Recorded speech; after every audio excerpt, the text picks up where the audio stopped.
Good afternoon to everyone and welcome to today's virtual design review panel meeting. This is the first item on the agenda. I'm Joe Bordoloni, host of this meeting, but panel member David Clucio will be the chair. In addition to the panel members, we have the applicant team, city staff, members of the public, and the media observing this meeting. Members of the public are welcome to observe the meeting only, please. This session is being recorded and will be uploaded to the DRP webpage. Just a reminder to please keep your microphones muted if you are not speaking. Thank you. David, please begin the meeting. Hey, good afternoon and welcome again. Joe, can you confirm that this session is being recorded? It is. And are there any changes to the agenda today? There are not, no. I'll ask the fellow panel members if in attendance if there's any conflict of interest. I assume by your silence that there is none. Okay, the first item on the agenda today is the review of 1842 King Street East. The lead planner on the file is Elena Baldessera. Good afternoon, Elena. We are ready for your presentation, and please keep the presentation under 10 minutes.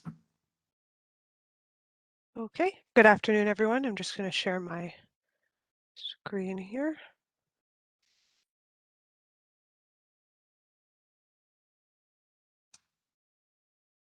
Okay, so can everybody see my screen?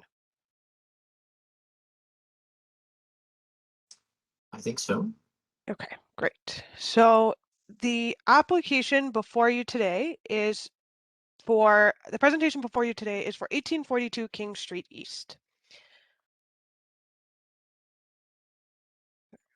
So the development proposal on the site is for 4 12-story multiple dwellings and 4 4-story back-to-back townhouses with a total of 1,407 dwelling units on the site.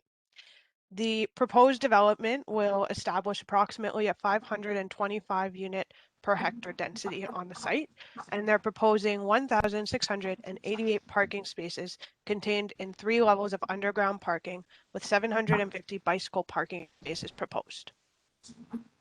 And currently there is an official plan amendment and zoning bylaw submitted, for the application. So the property is located at has frontage on both King Street East and on Lawrence Road, and the site is identified with a yellow star. So these are some images of the subject lands. It's a view of the site from the King Street East as seen looking south. This is a view of the current site as seen on King Street looking westerly side looking south. So this is a view of the easterly side of the subject property looking from Lawrence Street, and this would be looking north. Similarly, this is a view of the subject site from Lawrence Street, and this is looking on the westerly side of the site. Again, it would be looking north. Just for context, the building that you see in the images will be demolished as part of the proposed development. So this is a view of existing buildings on the south side of Lawrence Road, and it's seen from Lawrence Road looking south, so the subject site is behind us. Again, this is the view of the existing buildings on the south side of Lawrence, but this would be looking southeast. So this is the view of the east buildings on the north side of Lawrence Road, located west of the subject property, and this would be from Lawrence Road looking northwest. This is a view of the existing building on the north side of Lawrence Road, and it's located east of the subject property, as seen from Lawrence Road, and this would be looking northeast. This is a view of the buildings along the west side of Rosedale Avenue. So this would be directly abutting the subject lands to the east, and it's seen from Rosedale looking northwest. This is a view of the existing commercial buildings on the south side of King Street East, and it's located to the east of the subject property, as seen from looking southeast from the subject site. So this is a view of the building located on the south side of King Street East, and it's located to the west of the subject property, as seen from King Street East, looking southwest. So this is a view of some of the additional surrounding areas on the north side of King Street East. And then again, this is another view of the north side of King Street East and some of the existing structures. And similarly, this is King Street East, but you would be looking north. So this is another commercial building, and again, it's on the north side of King Street East. So the proposal before you today is the 12-story multiple dwelling with four-story stacked townhouses. So the 4-story stacked townhouses are proposed directly abutting both the east and the west side of the subject lands, which does directly abut existing structures. The proposed multiple dwellings will be L shapes, and they will have frontage along both King Street East and Lawrence Road.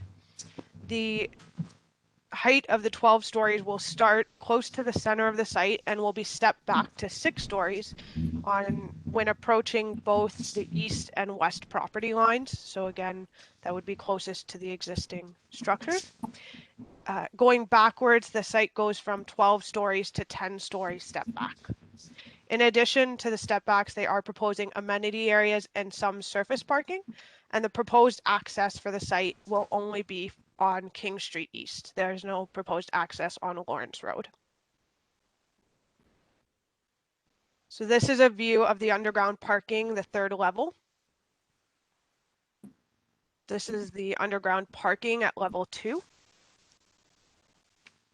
And this is the underground parking level 1. And you can see the access that would be provided from King Street East on the north side of the site.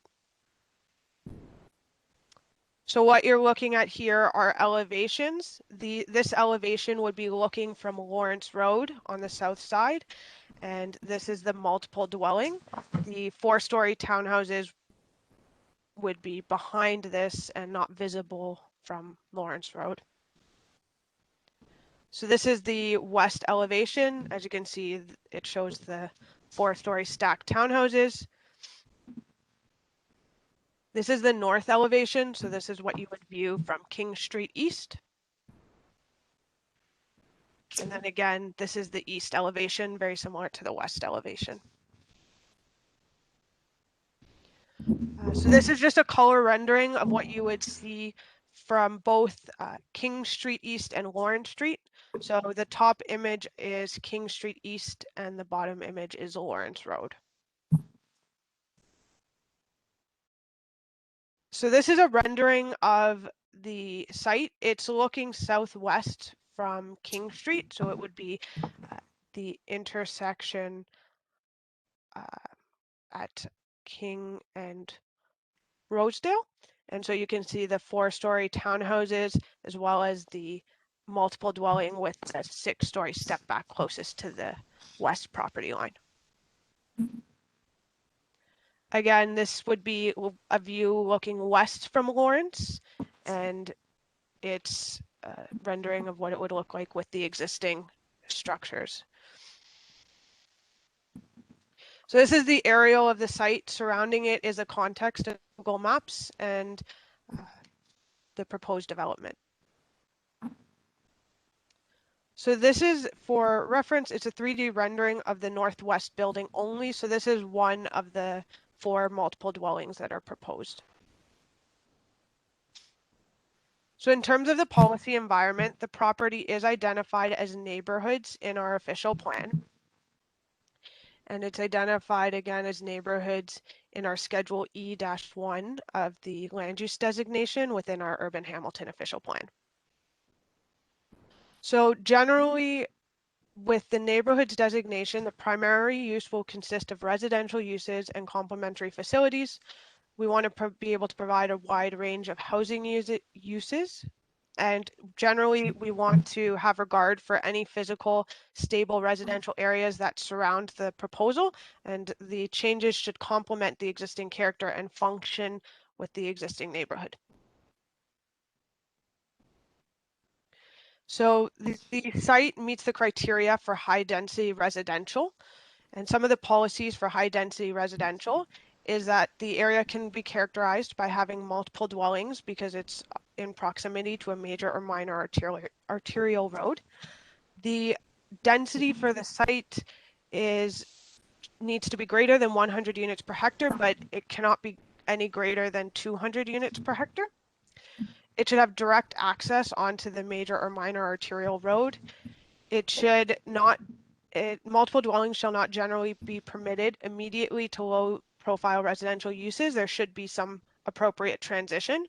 And the development shall provide any required landscaping, amenity features, on-site parking, and buffering, and it should be considered compatible with the surrounding areas.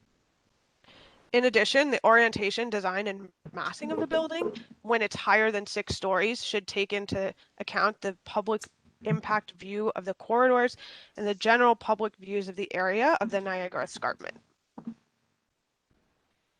So in terms of the urban design policies, what we're looking for when it's residential intensification is the relationship with the existing neighborhood, whether or not it has a positive relationship with that existing area, it's compatible with the surrounding area, it minimizes any negative impacts, including shadowing, overlook, noise, lighting, traffic, and any other nuisances that come from the development.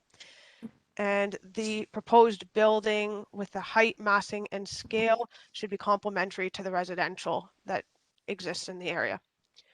Urban design should foster a sense of community pride and identity, and it should be organized to allow for organized in space in a logical manner through the design, placement, and construction of new buildings, streets, structures, and landscaping. It creates a transition in scale to neighboring buildings that's appropriate. It ensures adequate privacy and sunlight in terms of neighboring properties, and it minimizes impacts of shadows and wind conditions. So again, in terms of urban design, we want to foster a sense of community and pride by making sure new development respects the existing and planned street proportions.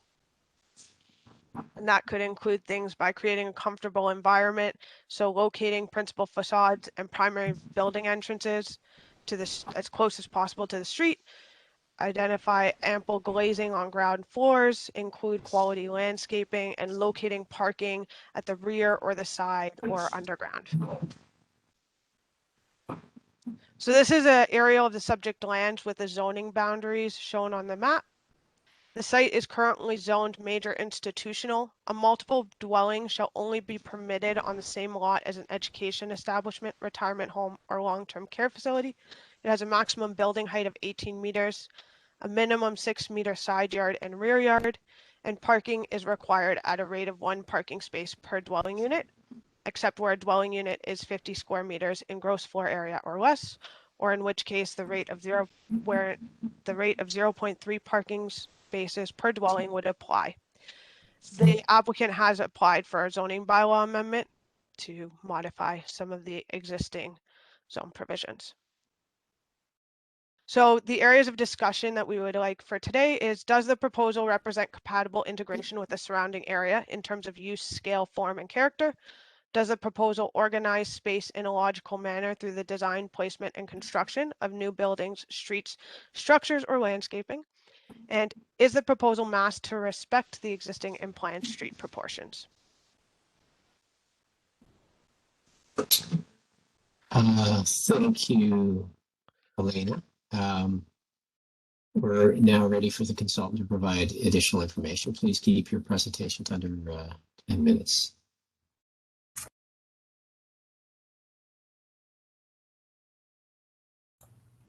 Everyone hear me? Yeah. Okay, perfect.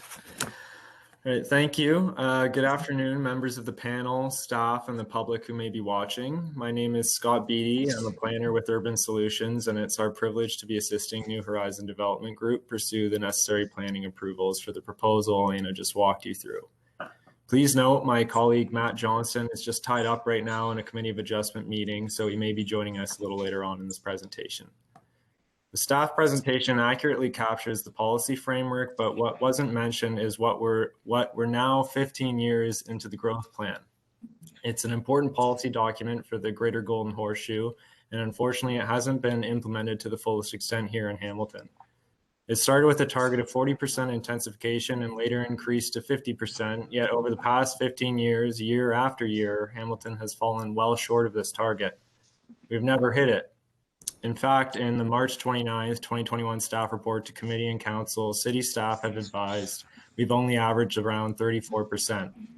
Now, in efforts to plan to 2051, earlier this year, staff have recommended the ambitious density target be incorporated into the Urban Hamilton official plan to minimize the extent of an urban boundary expansion. Specifically, this calls for 50% intensification to 2031, 60% to 2041, and 70% to 2051. To achieve this target, developments like the one proposed today need to be realized, and New Horizon Development Group has a project team to ensure it's done in a compatible way. So with that, we'll now hear from Barry Graziani of Graziani Karatza Architects and Leanne Seeley of White House Urban Design to outline how we've achieved this. And I will just share my screen here.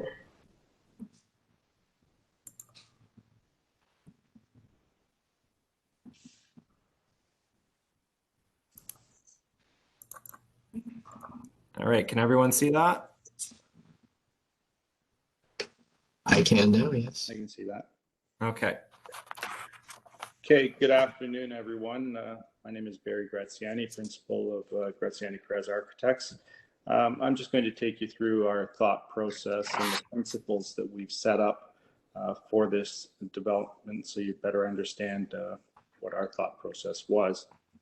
So if we could go to the site plan, I'd like to begin with the context. What we've done here is color-coded these surrounding context because we felt it was, instrumental to how we did the set up the massing and the built form for this site. So you can see our site centrally located, King Street to the north and Lawrence Road to the south. So directly adjacent to our properties, like abutting our property on the east and west side, if we start with the west side, at King Street and Rosedale, there's the east side at King Street and Rosedale, there's the commercial properties at the corner, a bank and an auto repair shop. Then we have a collection of 6 houses, 6 single family homes that creates a rear yard condition to our development. And then on the corner of Lawrence and Rosedale, there's 2 more single family houses, but they are fronting onto Lawrence. So we have a side yard condition in that location. As we work our way along Lawrence to the west side of our property, again, we have some single family homes as a side yard condition to our development. Then shown in the red, going back up to King Street, another commercial use in the form of a garden center, flower shop. And then when we cross over to the north side of King Street, it's predominantly institutional churches, public use type of facilities with a small commercial retail real estate function on the corner of Cameron and King. And then on Lawrence, across from our development, we have shown in the yellow collection of multi-family residential buildings varying in height from 2 to 7 stories, with the 7-story building being located directly across from our site. And then further along Lawrence, it goes back into the single family residential. So it's important to look at this because you see that it's quite fragmented. The existing context that surrounds us, it's not a consistent single use. It's a collection of many uses. But notwithstanding that, it did inform us as to how we thought we should approach the site and do the massing. So we split the site basically centrally, aligning our central access with Barons Ave South, north of King Street, which gives us vehicular access into the site. And then the 4 L-shaped 12-story buildings terracing down as we get to the existing context on each side, east and west, to a height of 1 or 2 stories, depending on grade, and then 6, 10, and 12 up to the center. And then the 4-story back-to-back towns, creating the enclosure of the 2 courtyards that are set up for the vehicular drop-offs.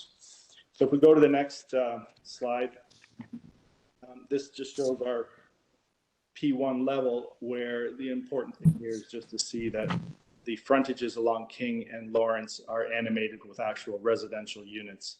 And these residential units would have direct access both from the public realm as well as from internal to the property. On the next slide, we go up to our entry level.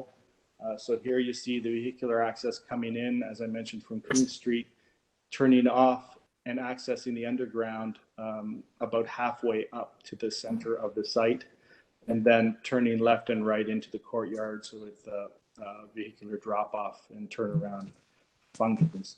The purple squares that are shown there at the intersection of the central spine and the courtyard entrances are basically the 4 lobbies to the residential towers.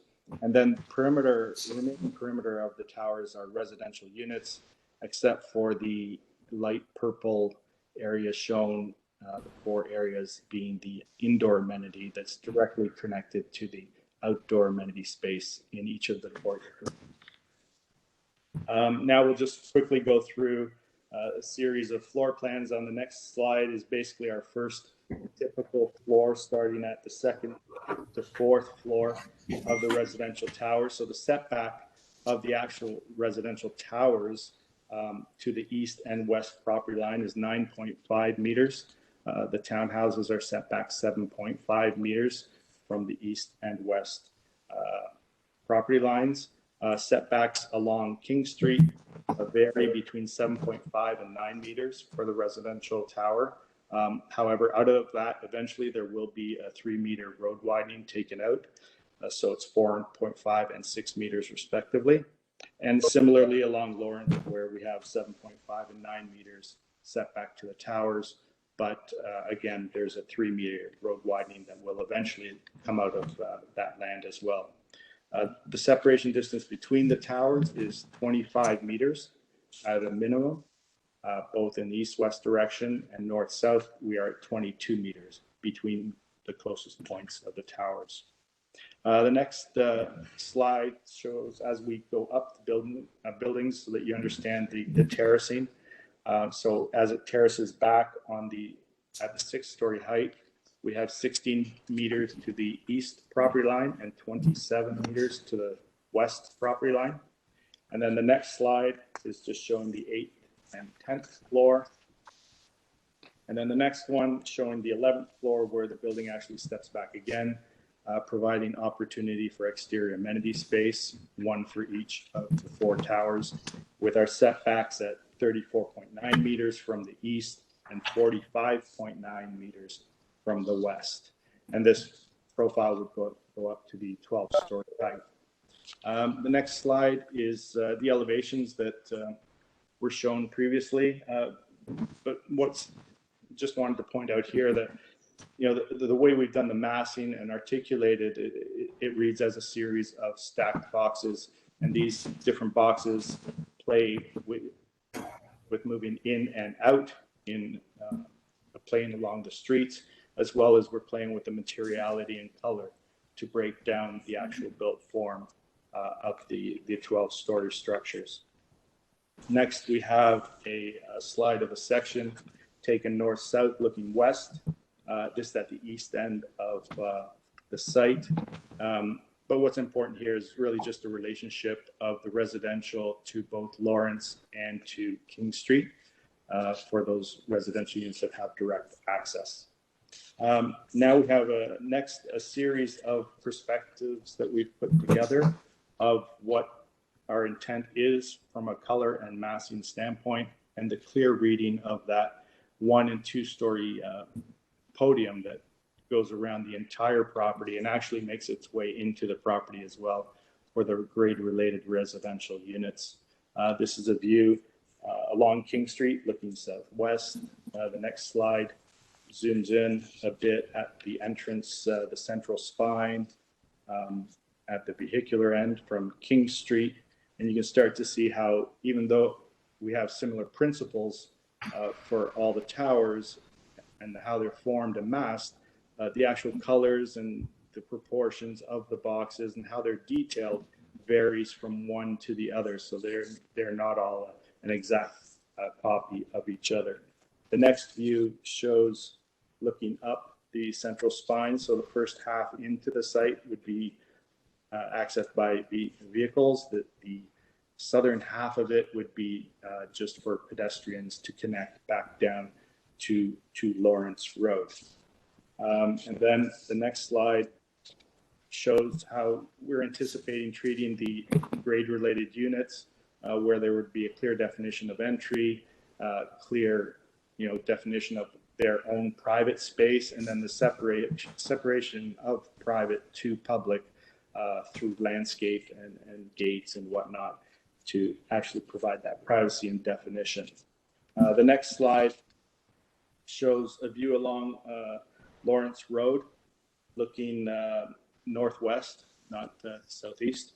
So you have the existing houses on the corner of Rosedale and Lawrence, as I mentioned, fronting onto Lawrence. So the side yard relationship that we have, where our podium would be set back 7.5 meters from our property line, and then the tower starts to step back above that, 2 meters up to the 6th floor, and then increasing above that.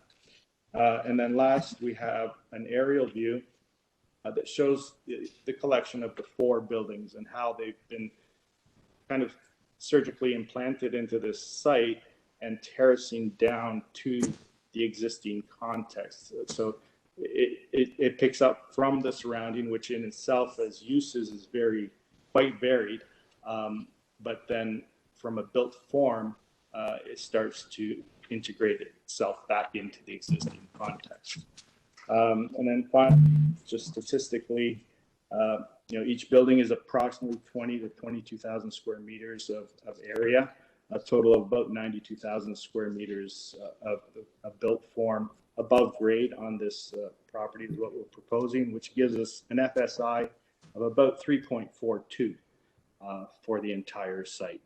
Unit breakdown, it's going to vary between 1,365 to 1,400 units, depending on the market demand. But the current proportion or percentages, we have 80% 1 bedroom and 1 bedroom plus dens, 18% 2 bedrooms, and 2% 3 bedrooms. Parking, as mentioned, is currently at 1.24 spaces per unit as a total, and 300 spaces are currently allocated for visitor use. And then finally, the amenity space that we're providing, 2 meters squared per unit indoors, and approximately 9.5 meters squared per unit for outdoor amenities. So a total combined amenity space, indoor and outdoor, of about 11.5 square meters per unit. And with that, I'll turn it over to Leanne, and she can take you through the landscaping ideas and how that came about to reinforce the architecture and platform that we're proposing. Thank you, Barry. Hello, everyone. It's a pleasure to be here. I'm Leanne Seeley of White House Urban Design. We're the landscape architects on the project. The image that you're looking at here is an overall view of the landscape concept that we have for the plan. And I have a few more slides coming up where we can take a closer look at particular areas. But you'll see at the top the vehicular entrance that Barry was talking about that comes partway through the site. And the bottom portion of the site is a pedestrian-only connection out to Lawrence. On the next slide, you'll see some images here that speak to pedestrian and vehicular circulation. The blue one on the left, you can see that pedestrians are invited into and throughout the site. The central corridor, or what I like to call the pedestrian promenade, although it's not entirely pedestrian, vehicles can come off King, and then they turn into the underground parking and they can then come to the central forecourt area where the lobbies are centered and find some visitor parking and a drop-off loop, and then either leave the site or go into the underground parking. And pedestrians can get all the way through and in and around the site. And the next slide. The next slide speaks to the organization of the space. So you can see on the left side here, the lobbies are centered into the overall site, and that's where the drop-off areas and a pedestrian dominant zone is being created. And then as you move down past that central location down to Lawrence, it is pedestrian only. And then over on the right, you can see the relationship between the indoor amenity spaces and the outdoor amenity spaces that are on grade. So zooming a little bit in on some of these key locations, you'll see on the next slide, it speaks to that central area that is right where the lobbies are. So by the time vehicles have reached this spot, it's not going to be a lot of vehicles because most of them will have turned into the underground parking where you can find resident parking as well as visitor parking. And then once you reach this spot here, you are heading either to a small quantity of surface parking for visitors or the drop-off loop.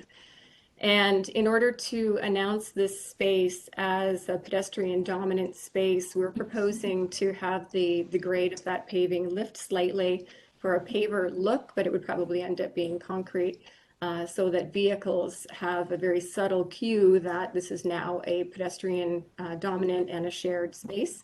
And everybody moving through here would be moving quite slowly.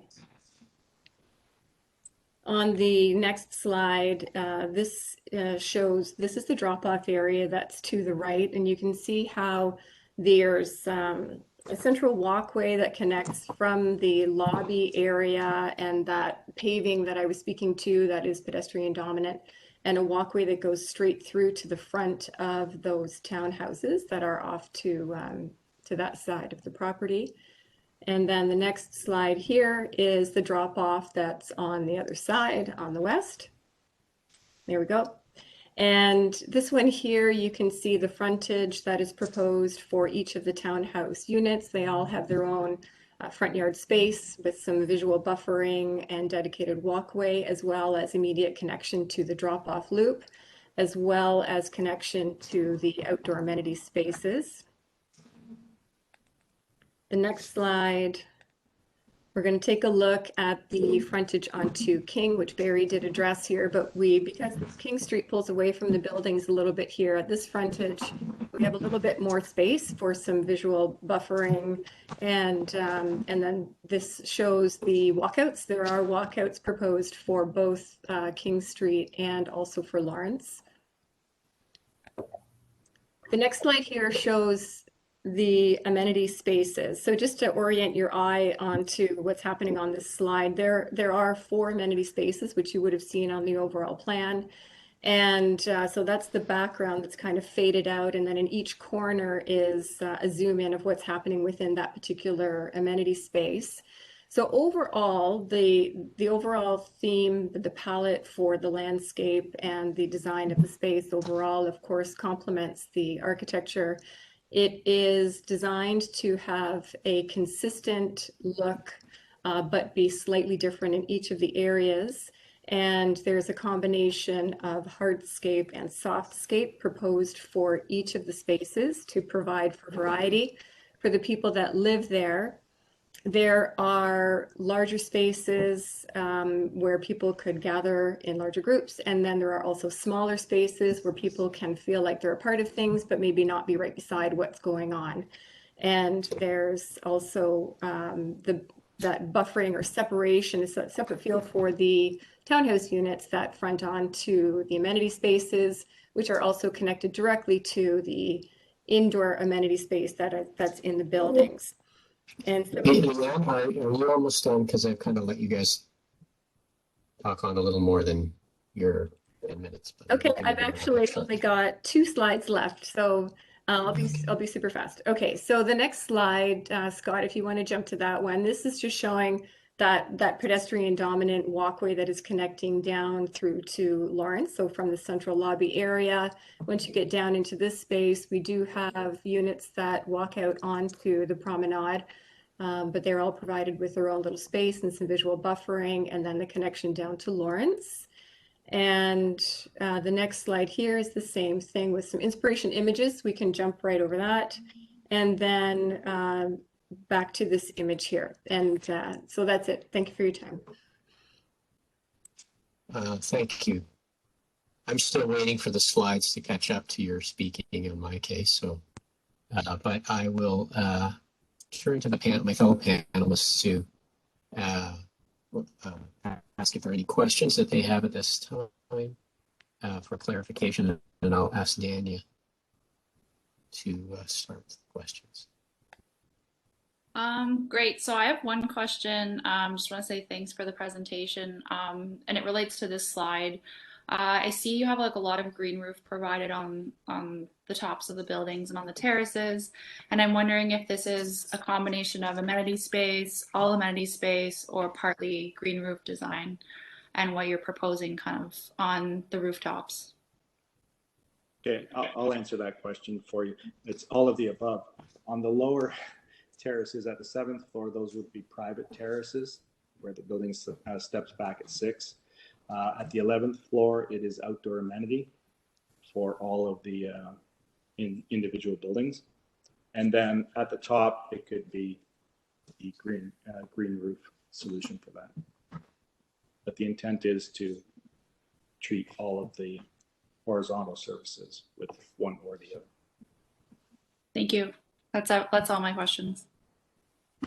Yana? That already answered my question too. Thanks. Hoda?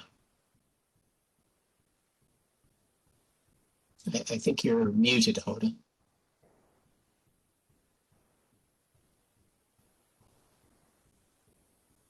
Still not hearing you.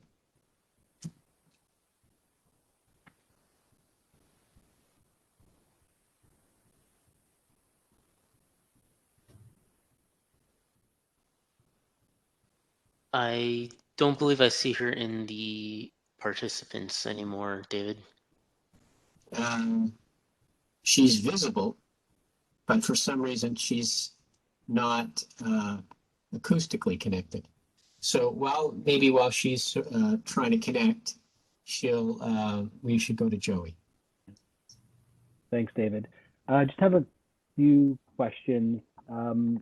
The maximum height in this area, it was mentioned, I think Elena had mentioned 18 meters. The documents are saying 26 meters. So what is maximum height permitted in this area for this site? I can speak to that. Can everyone hear me all right, first off? Yeah. Yes. Okay, so the 18 meters, that is for the institutional zone of which the lands are currently within. And the 26 mentioned is for the zone that we are rezoning and going into. Okay. And you're proposing 45? That's correct. Okay. All right. What are the heights of the, sorry. Oh, hi, Hoda. Hoda, I just We'll have come back to you in a second. Yeah, I just have 2 more questions. What are the heights of the towns on the, on the east and west sides? Those are 4 stories. 4 stories. Okay, great. Also, I'm wondering, we haven't spoken much about the existing building on the site. I understand that it's going to go away. Was it considered early on in the design, maybe less so for its heritage value, but maybe for its environmental value? I do know a documentation and salvage report was completed, and they did make recommendations on which materials could be maybe reused in the design and which should just be demolished and taken off site. Okay, great. Okay, good. Joe, is that document available? It wasn't part of our package. it most likely would be in the OPAZB application, Scott. Is Okay. that correct? Yeah, that's correct. Okay. I didn't get a chance to see that. Can you give me high level what was proposed to be salvaged? Off the top of my head, it was mostly chalkboards, things like that, that could be used in other schools. I don't believe there were any key sort of design elements that were noted. Okay. Okay, thank you. Rhoda. Yes, sorry about the problem that happened before. I just have I have a question about the courtyard and the design of courtyards. For example, for building B, the part of courtyard is sitting on back of the wall that the garbage truck are entering. So there is a wall on behind, and it seems there are some vegetation. And I was wondering what is happening. It's like a sitting area there. I have a question about that area and all the possible activities that you are planning for these indoor amenities on the ground. I can speak to, I think, most of that. Scott, can you go to slide 25? Sure. This shows all of the outdoor amenity areas. Hoda, is this the area? Is this going to show what you're talking about? Are you talking about the central pedestrian courtyard, or are you talking about the amenity spaces? Not the central, the amenity spaces Okay. beside the building B, for example. I think you have the same for others too. Yeah, so I'm actually going to jump to slide, if Scott, 22, please. There you go. So the image on the right there, if you can see where there's a red line, that red line there is a raised planter bed. There's in each of the courtyards, there's a similar treatment.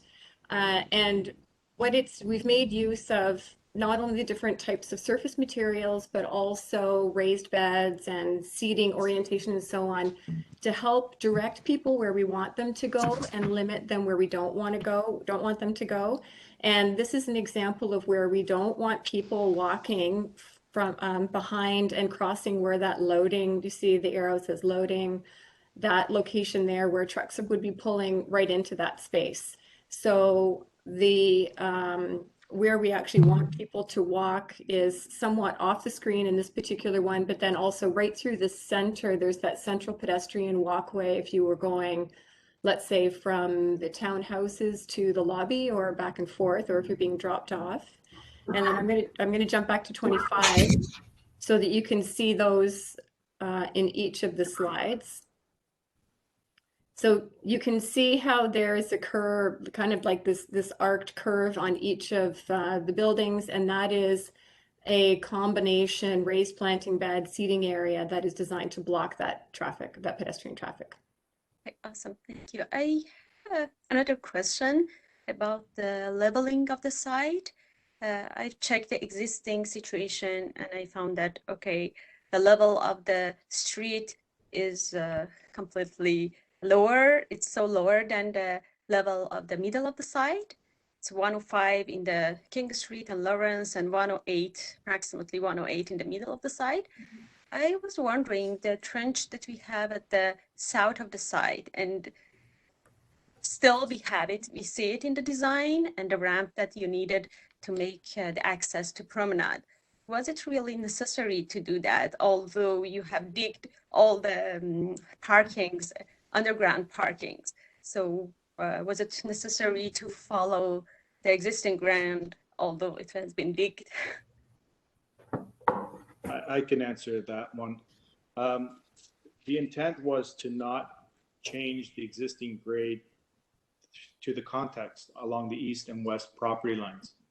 So right now, the site has, I guess it would be almost like a mound. It rises to the center and then it goes back down to King and Lawrence. So since we are going to be excavating all of that to put in our parking structure below grade, What we wanted to do was keep the current relationship of the adjacent properties to be the same as ours ultimately once we're done, so that we wouldn't have to put in retaining walls and those types of things. Oh, okay, so it means that the neighbors, they has the raised ground level as well. Correct. Okay, okay, thank you. You're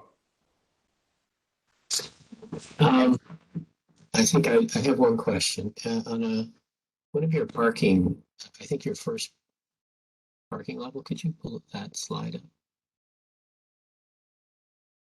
On the east and west sides, there's a white zone. Oh, you had it there. What is the purpose of the white zone on the east and the west sides? That is unexcavated. Okay, so it's not mentioned within your building. No, it's not within the building. That's where I mentioned along the entire east and west side, we're set back 7.5 meters for the buildings above as well as below grade. So the condition on each side is essentially a flush relationship to the adjacent grade is in the 2 yards. That's, I think you are answering the same question twice here. Sorry about that, but I'm just trying to understand the drawing. That's all. Yes, not a problem. The current site, it goes up in the middle and then down to Lawrence and King. So we're maintaining the same relationship with the adjacent properties. And I guess the other question is was there ever any consideration of making the vehicle access go right through the site and connect to Lawrence Road? And if there was, what were the thinking? And obviously you've arrived different location than that. Yeah, we didn't want to, we wanted the site to be permeable for pedestrians, but we did not want it to be, become a through route for cars to cut through the site, because we thought that would really compromise the character and the feel of these courtyards. So that's why even when we come in from King Street, we try to get the cars that go into the underground out of the way as quickly as possible, not even bringing them up to the courtyard level. So the only vehicular access to the courtyard level would be for drop off, pick up, maybe courier delivery, that type of thing, and some short-term parking. But we really wanted to concentrate on keeping it focused on pedestrians. So for cars, we did provide another access directly into the parking from Lawrence. It's located at the southwest corner. You can just see it there. I can see it now, yes. Okay. So that's just straight in for parking access. So if someone wants to exit onto Lawrence, they have that option. But not a through road through the site. Okay, thank you. I don't think we have any more questions. So I'll turn it over to the panelists for commentary. So again, I'll ask Dina to provide her commentary first. Perfect. Thank you, David. I just want to say thanks to Scott, Barry, and Leanne for such a fulsome presentation with a lot of information. I think it helped answer the panel's questions and provide a lot more details about what you guys are proposing. There is a lot of density on the site, and so there's a lot to unpack. So I'm going to go through some of my comments. I feel like in an environmental crisis and when we have affordable housing as a key issue in Ontario and Canada, this kind of mid-rise housing is something that is nice to see in Hamilton and in this neighborhood. I do like the step backs and that you're creating terracing and transition and scale from the context through to the middle of the site.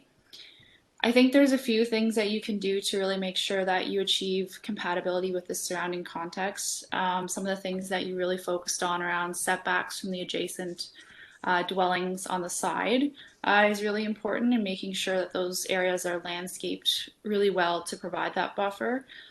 You're providing appropriate yards for your townhouses on the interior of the site as well, which is a good thing to see. But also ensuring that you have the same high level of streetscape quality along King, but also along Lawrence.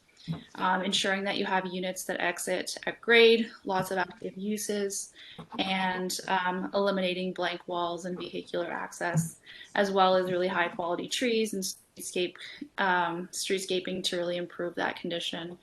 I think what would be great is if the condition that's currently there is greatly improved through this development. In addition to that, I do enjoy that your indoor amenity, or some of it, looks out to some of the outdoor amenity that you have kind of in the courtyard. I think given that that is open amenity, it would be great to have that as something that could be used by the community as well. And so if you had signage at Lawrence Street and at King Street, kind of letting people know that there's that amenity to be used in that interior to the site, that would be great.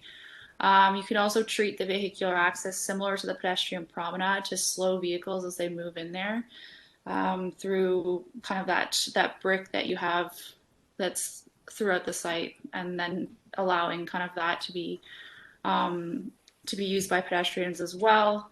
But also because you have residential units facing on there, slowing the traffic as they enter the parking garage is probably not a bad thing.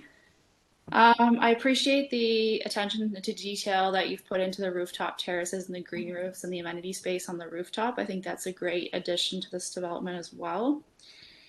And finally, I noticed that a lot of your bike parking in the ground floor structure was really close to King Street. I would consider looking at flipping some of that with maybe some of the locker spaces that you have on other floors, maybe breaking it up so that you have some bike parking that's closer to Lawrence. Because if you have a unit that's kind of on the Lawrence Street side, walking all the way up to King Street to get your bike might be a little bit difficult. So just consider where that's kind of located in the building as you move forward. But other than that, I think this is a decent project. In terms of the context and scale and looking at next steps, I think for the planner to be looking at the microclimatic analysis, the wind and solar study to ensure that you don't have any impacts from this size and scale of a building on adjacent neighborhoods would be a great next step. Thanks. Jana, I think you're next. Yes, thank you very much. So it seems that you're proposing over 1,400 units, right? So it's likely way over 3,000 new residents and significant increase in density in the neighborhood, which is not very well serviced, just one grocery store and Shoppers Drug Mart, but not much more commercial or other amenities in a walkable distance. The schools are also farther than would be a comfortable walking distance. So the site seems great for a development of multi-unit housing, which is maybe not as such a high density. I agree with Dana, the missing middle is very much needed. But if we are proposing such a high density, I think at least some additional amenities should be provided for the community. It shouldn't be designed as only residential units, and also a development which is very much focused inwards, not toward the community. Regarding the massing, I appreciate very much the simplicity of the design and some of the very clean linear elements. I would suggest to be careful about the overusing of the frame-like elements. I think that more focus should be on creating more distinguished wall planes for the facade facing public streets. The frames are supporting this idea in some instances, and in others they do not seem to be strong enough on their own. They're projected enough to appear or are not projected enough to seem correct, and they seem more as facade embellishments without a purpose. I really like the podiums and how they are complementing each other really well, even with a different design. I like how you are integrating the mechanical penthouse. I just would strongly encourage you to step the 12-story corner, at least the uppermost 4 stories on all 4 buildings, farther from the right-of-way, farther back from the right-of-way to de-emphasize the height, which is really significant for this neighborhood. Generally, I think the massing could really benefit from being stepped back further from the streets for the upper stories, and that a step-back massing would better respect the street proportions too. these setbacks could be just for the higher glazed, more glazed facades, which are above the dark and white frame-like elements. I think that such treatment would be very helpful to even more break the massing and the height and create a development which is more empathic to its surroundings.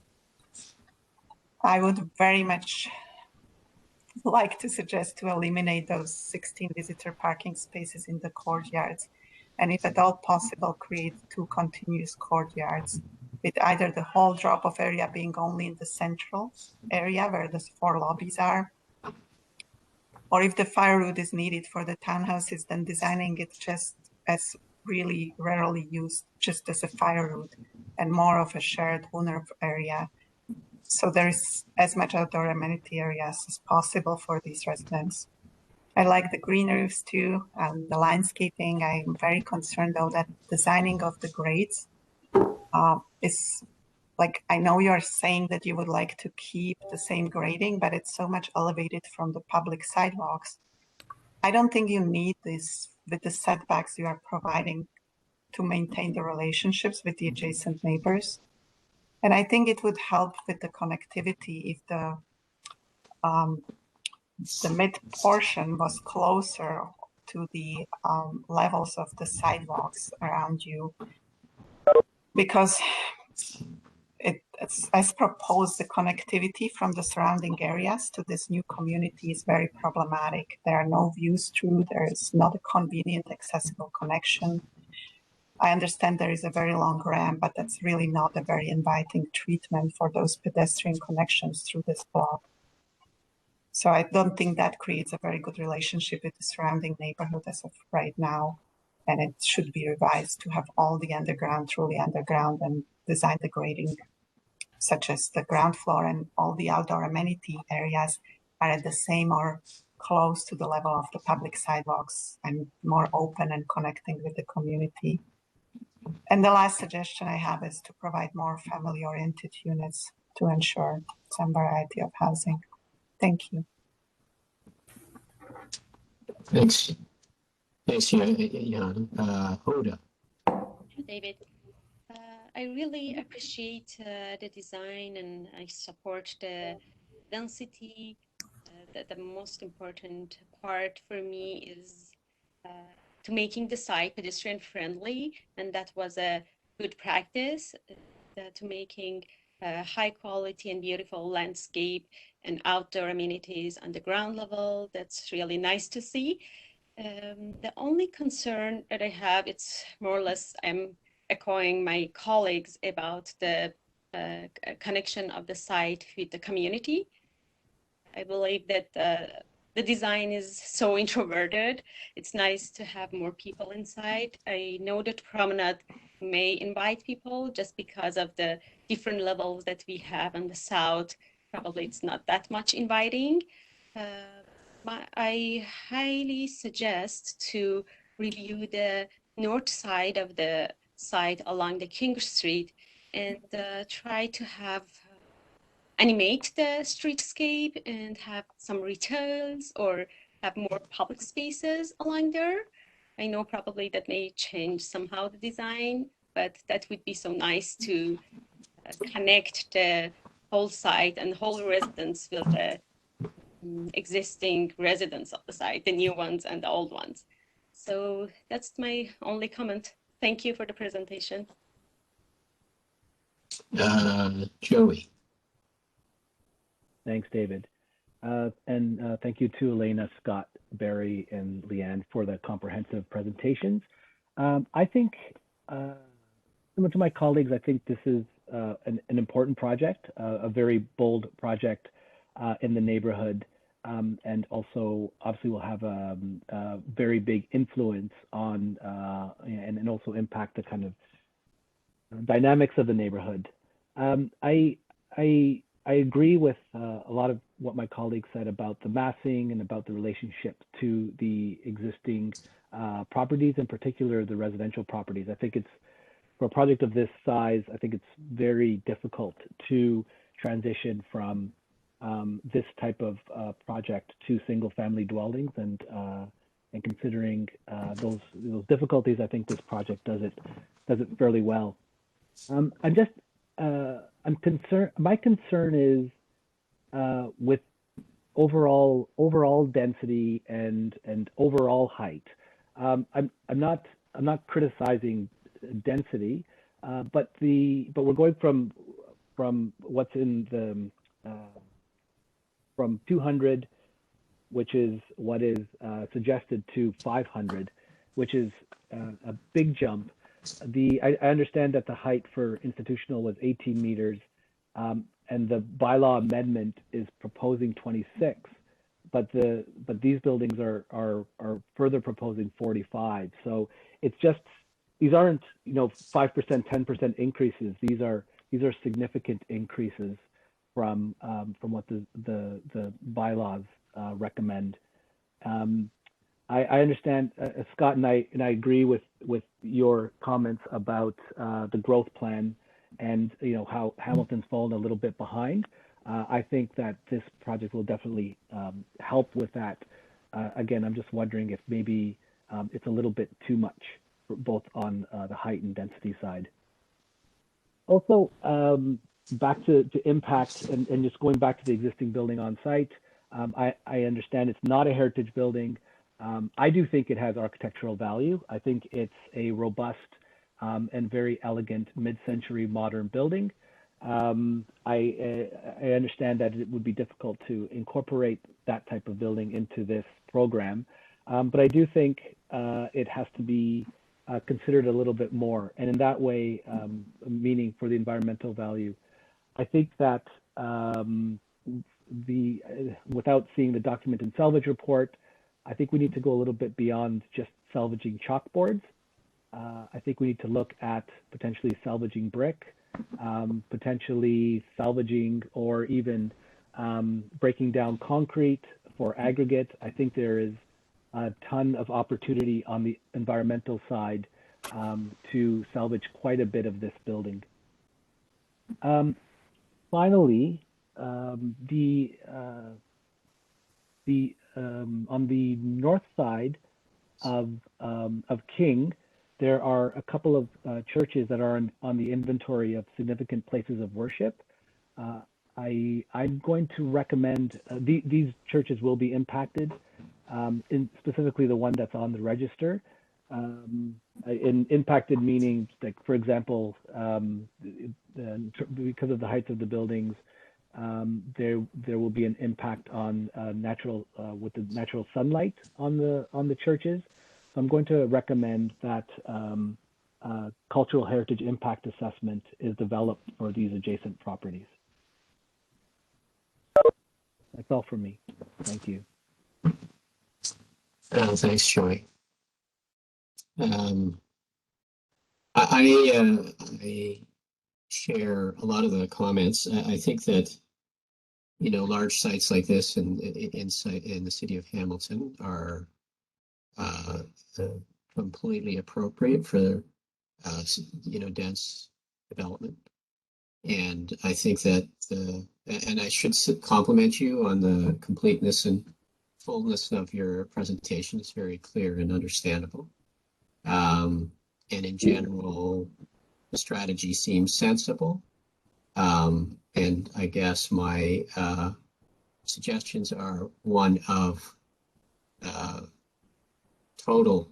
I mean, anyway, I think with Yana and Joey's comments about just the scale, going from the modest surrounding density to the scale that you have here is, I mean, in clear and straightforward answer to the questions we've asked, it is not particularly complementary to the immediate one-story residential area around here.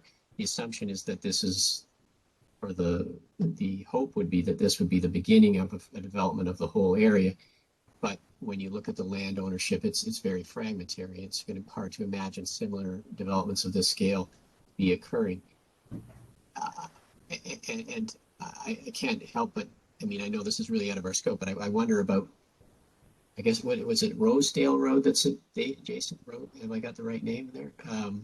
There's a number of residences and one commercial there. I mean, the project would benefit from a slightly, if it could grab that row of houses and that lot. I know that's way out of the scope of this exercise, but in terms of making, addressing a lot of the concerns on that, it's that group of housing, you really have some fairly dramatic scale differentiation on that side. That's going to be a challenge.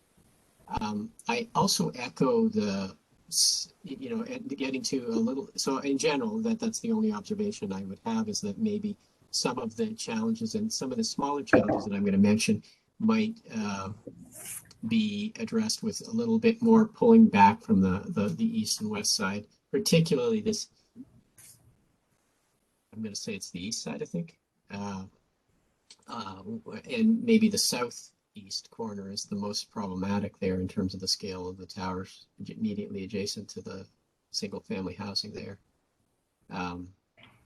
The other thing that you talk about is the retention of the existing, bevel to the site, or this, mound, the ridge, I guess, that runs down the middle of the site and onto the adjacent properties. I think certainly that's, it's important to have a good relationship to the buildings on either side of the site, but I think that the work that you're doing in the middle of the site, you really have the freedom to, manipulate the landscape any way that you want within the inner courtyards. And so I think that the consideration of trying to make a more, a more visual connection across there, though I can see the benefits of interconnecting the parking throughout the complex at that underground level. I think that suggestion of looking at trying to level that off and making a clear visual connection that would be possible if it was a more level connection in the middle is worth examining for more, as part of a refinement. In terms of the street-related residential use you have here, I mean, we had a bit of a discussion about this, and we can understand how there's not much of that, and whether or not there's the mass to support it. But with the insertion of the 3,000, maybe 3,000 residents here, I think that some of those street-related townhouse units that you have, I guess there's sort of a townhouse-like development. I think you could consider swapping some of those out for more, like Starbucks or a few other options that might be serviced by this complex, and might help to, bring a little bit more animation to the street. And similarly, it could be that some of the amenity areas may actually reach out to have a street presence too. I mean, certainly we, street-related residence instead of a parking garage that you see in other complexes is way better. So I'm not going to criticize you for that, but I just would investigate the possibility whether you could make that, and that way provide a little more to the community, or, as your insular public areas, if there was a way to, provide a little bit of that. In terms of the actual architectural details on the building, I agree that the podium treatment is a good, strong one. I find that some of the other treatments are a little bit like a stick-on, and I wonder if they would be more successful if they were either simplified or made more connected to some massing, actual physical massing moves that were more than just a little bit of a superficial treatment that would help. Let's see if I have any other notes here. Yeah, I think that's in general. I think the planning and some of my concerns were all that internal courtyard is obviously going to be on a raised deck, and so all of the trees and everything are going to have to be in substantial. If you're really going to treat it like that, you're going to have substantial planting beds and things like that. And I think that the comments that others have made about the importance of that ground plane in terms of helping to ameliorate the relationships to the neighbors is key to achieving that. I don't really have anything more to add. If you have any comments or questions that you want to ask us as panelists, you're welcome to do that at this time.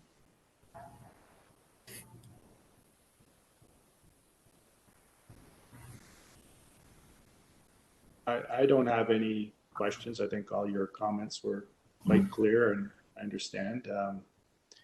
So I just thank you for your comments, and I'm sure we'll take them all under advisement and see what we can do to make this project as successful and positive addition to the neighborhood as possible. Particularly that one about buying that whole street there. That one I think you'll take very seriously. You're talking to an architect, not a developer here. Noted, David. Yeah, I'm just, I mean, I think that there is obviously quite a large land holding immediately on the other side of that street that's associated with some kind of commercial development that you had drawn our attention to. And so I can imagine that as the street develops, something of substantial potential and scale could go into that location. So that little ribbon in between is going to be a little tougher to imagine how that's going to mature as the city goes. So anyway, I'll leave you with that. Thank you for a great presentation. I think otherwise I'm going to end this meeting there. Okay, thank you. Thank you, everyone. Thank you. Members. Thank you.